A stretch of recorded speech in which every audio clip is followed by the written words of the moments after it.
That's what you did, isn't it? You sold him this item that probably cost the hospital less than $2. You marked it up on his bill to $166.33, didn't you? What we charged Mr. Nungesser is $166.33 for the item that we previously described. Whether this internet price is what we paid for it or purchased it by, I do not know. Would it shock you if the assumptions that we're talking about are true, that Wesley buys this item for less than $2 and charges the patients $166 for it? Does that sound right to you? It would not shock me. Not shock you. Is there anything that would shock you in that venue? Objection, Form Foundation. Would $1,000 for a $2 item shock you?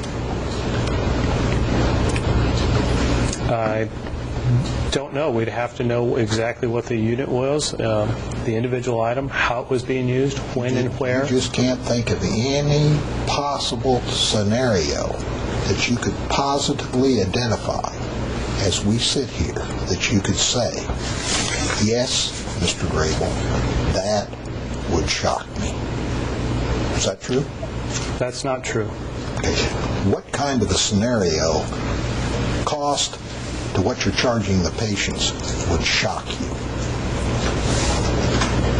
I've not done that exercise. No, you said you could do it. You said you could do it. You said you could give me an example. To use your terms, yes, Mr. Grable, I would find it shocking if an item that cost $2 or less had a charge associated with it of $10,000. I would find that shocking. And that's about where the line is. No, I just said that's what I would find shocking. I didn't say that's where the line was. Where's your line? I don't have a line. Well, we'd have to use data. You do have a line. Your line is that if a $2 item was billed to a patient at $10,000, it would shock you. Yes, it would. And as we sit here today, nothing below that you could positively say would shock you. Objection, that's not the testimony. Form Foundation. Is that right?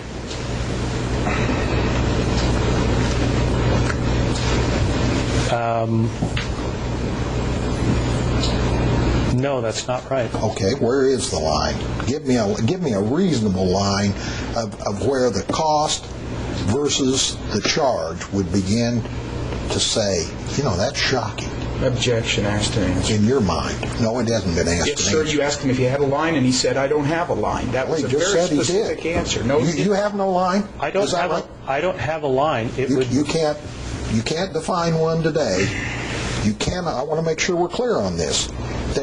You do not have the ability to define to the court and jury any line where the cost would be so much more, the charge would be so much more than the cost that you could say, as we sit here today, Mr. Grable, that would be shocking.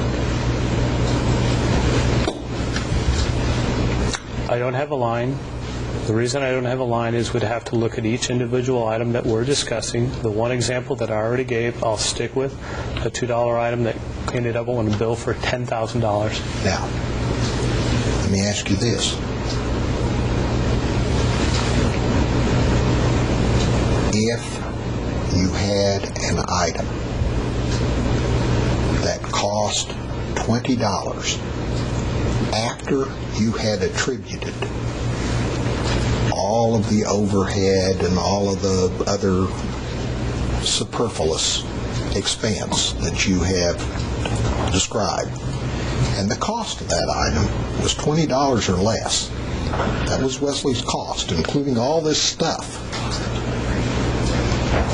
including the cost of delivery.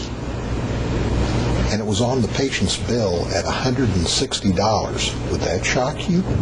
Objection, Form Foundation.